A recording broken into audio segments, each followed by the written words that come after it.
Headache के लिए हमारे पास में पेशेंट्स आते हैं, उनके फैक्ट्स क्या होने चाहिए, वो किस लिए हमारे ओपिजिट में ओपीडी में विजिट करते हैं। बच्चे भी आते हैं हेडेक के लिए और ओल्ड एज भी आते हैं।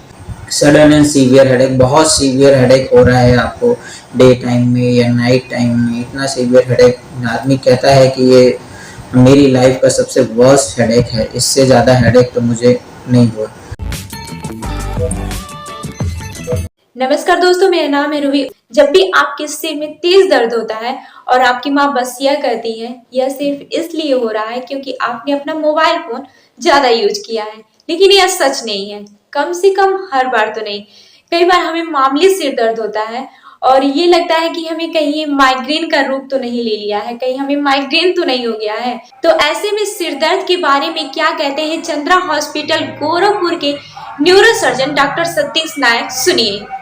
My name is Satish Nayak. I am working in Chandra hospital as a neurosurgeon. तो हेडेक के लिए हमारे पास में पेशेंट्स आते हैं, उनके फैक्ट्स क्या होने चाहिए, वो किस लिए हमारे ओपिजिट में ओपीडी में विजिट करते हैं, क्या उनकी थिंकिंग रहती है। कुछ लोग ऐसे आते हैं कि जैसे उनको हेडेक हुआ वो मान के चलते हैं कि हमें कुछ ब्रेन हेमरेज हो गया है, हमें कुछ ट्यूमर हो गया है। तो इस चीज़ को दूर करने के लिए हम कुछ एक कॉमन चीज़ें हैं जो आपसे डिस्कस कर रहे हैं।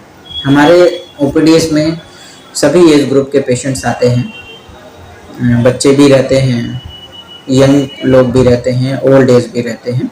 कॉमनली जो सबसे ज़्यादा हमारे पास में पेशेंट्स हैं वो एडल्ट ग्रुप के ही हैं, जो वर्किंग में हैं, जो उनका प्रोफेशनल है, जो अपना रूटीन एक्टिविटीज़ अपना रखते हैं, प्रोफेशनल में थोड़ा ज़्यादा बिजी रहते हैं, वो लोग ज़्यादा थोड़े से परेशान होते हैं। वो लोग हमारे पास में मैक्सिमम वही आते हैं। बच्चे भी आते हैं हेडेक के लिए और ओल्ड एज भी आते हैं।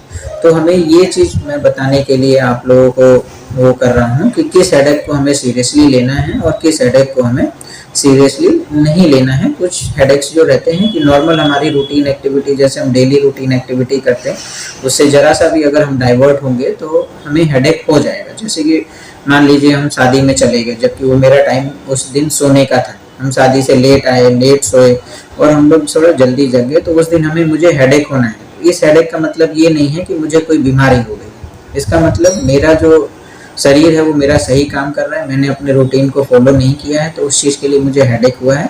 तो उसका एक सिंपल सा ये रहता है कि अगर हम रेस्ट कर लेंगे तो वो हेडेक अपने आप दूर हो जाएगा। इससे किसी ट्यूमर, हेमरेज ऐसा कोई लेना देना नहीं है। दूसरी बात होती है कि कुछ हेडेक्स रहते हैं जिनके लिए हमें अवेयर होना चाहिए, जिनके लिए हमें ये चीज़ रहना चाहिए कि ना, अगर इस टाइप का अगर हेडेक हमें हो रहा है तो हमें डॉक्टर के पास में विजिट करना चाहिए। जैसे कि सडन एंड सीवियर हेडेक, बहुत सीवियर हेडेक हो रहा है आपको डे टाइम में या नाइट टाइम में, इतना सीवियर हेडेक आदमी कहता है कि ये मेरी लाइफ का सबसे वर्स्ट हेडेक है, इससे ज़्यादा हेडेक तो मुझे नहीं हुआ। दूसरी चीज़ होती है कि विज़न में, आंखों में कुछ कमजोरी वगैरह आने लग रहा हो, उस समय हमें डॉक्टर्स को विजिट करना चाहिए।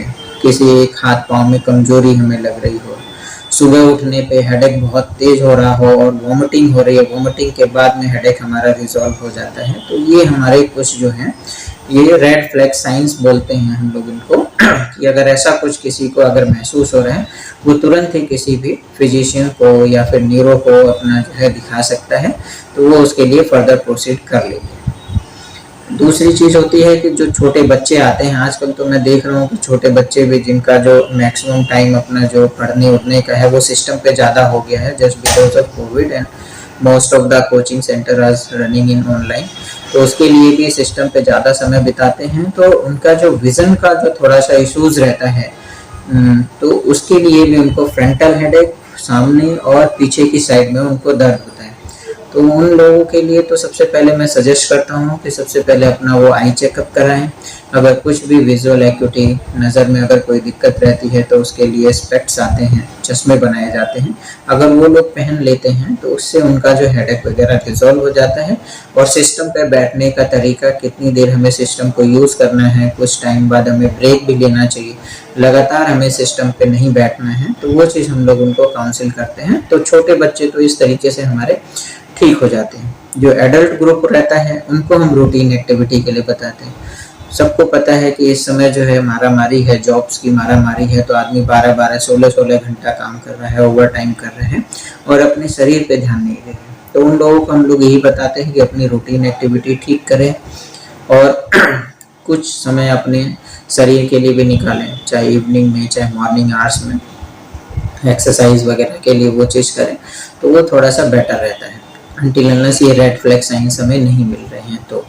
और ओल्ड एज के लिए हम लोग सेरिब्रल एट्रोफी होता है पेशेंट्स को, कभी कभी ट्रॉमा रहता है तो बीच में कुछ चीज़ें मिलती हैं उनके लिए भी, जैसे एक साइड में कुछ कमजोरी वगैरह जो रेड फ्लैग साइंस है तो वो चीज़ें मिलती हैं, तो उसको हम लोग रूल आउट कर लेते हैं। नहीं तो उनको भी हम लोग, जैसे कि ओल्ड एज में कैटरेक्ट की ज़्यादा प्रॉब्लम रहती है तो उनकी भी विजन थोड़ी सी हैम्पर्ड होती है, जिसकी वजह से उनको हेडेक स्टार्ट होते हैं, तो उनको भी हम लोग पहले आई चेकअप के लिए भेजते हैं। अगर उसमें कुछ प्रॉब्लम आती है तो उसको सॉल्व आउट करते हैं, नहीं तो फिर हम लोग इमेजिंग के लिए जाते हैं। अगर वो चीज़ें ठीक रहती हैं तो उसको हम लोग रिजॉल्व करते हैं। मोटा मोटा चीज़ रहता है कि जो यंग जनरेशन है उनको माइग्रेन की बहुत ज़्यादा प्रॉब्लम है। सब कोई आता है कहता है कि सर हमें माइग्रेन हो गया है, वो चीज़ हो गई। माइग्रेन एक पर्टिकुलर टाइप का है जिसको हम लोग अपनी रूटीन एक्टिविटी से ठीक कर सकते हैं। और माइग्रेन नो डाउट हर दूसरे तीसरे बंदे को इस समय माइग्रेन है, जो भी रूटीन से हट के कुछ काम करता है उसको माइग्रेन हो जाता है, बहुत सीवियर हेडेक होता है।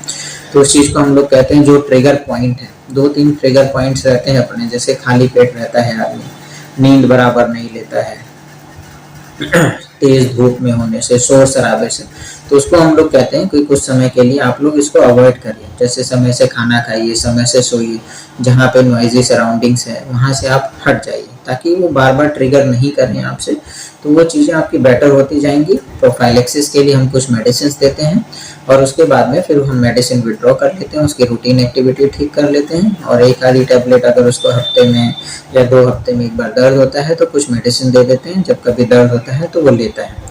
तो इससे जो है हम माइग्रेन से भी निजात पा सकते हैं। और माइग्रेन से मोटा तो यही है कि अपनी रूटीन एक्टिविटी और इन ट्रिगर पॉइंट्स को हमें अवॉइड करना है। दूसरा ये रहता है कि हमें, जैसे हमारे पास में मैक्सिमम पेशेंट्स आते हैं, कुछ तो अपना सीटी स्कैन, छोटे छोटे बच्चे का सीटी स्कैन करा के लेके आते हैं कि सर इसको सर में दर्द हो रहा था, हमारे पास में सीटी स्कैन की वो थी तो हमने सोचा कि सीटी स्कैन करा के लेके चले आपसे।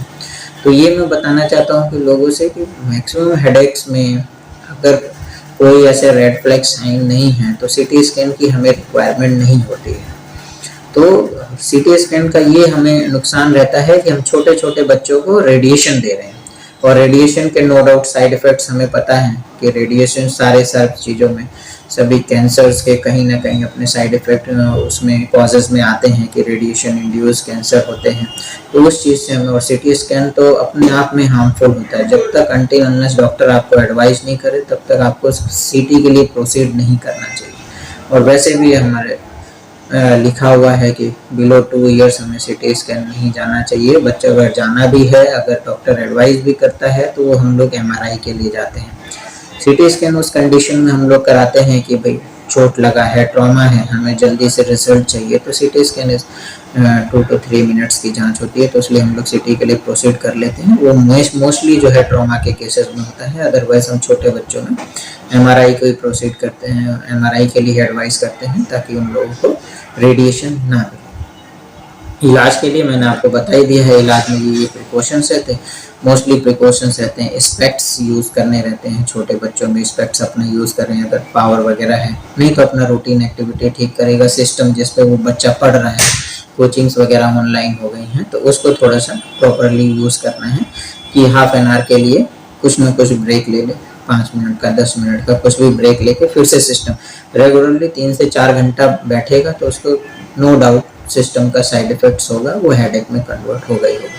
यही हमारे एडल्ट लोगों के लिए जो कि वर्किंग प्रोफेशन है, जिनका जो भी हमारे जो CS ग्रुप के हैं, जिनका मोस्टली काम सिस्टम पे रहता है, उन लोगों से भी यही रहता है कि अपना जो है सिस्टम पे अगर 30 से 35 मिनट हो गए हैं तो एक टाइमिंग अपना रिमाइंड रखें कि इस टाइमिंग के बाद में हमें 5 से 10 मिनट का ब्रेक लेना है, उसके बाद फिर से सिस्टम पे बैठना है, अदरवाइज नहीं तो उनकी प्रॉब्लम जो है ये सब सॉल्व नहीं।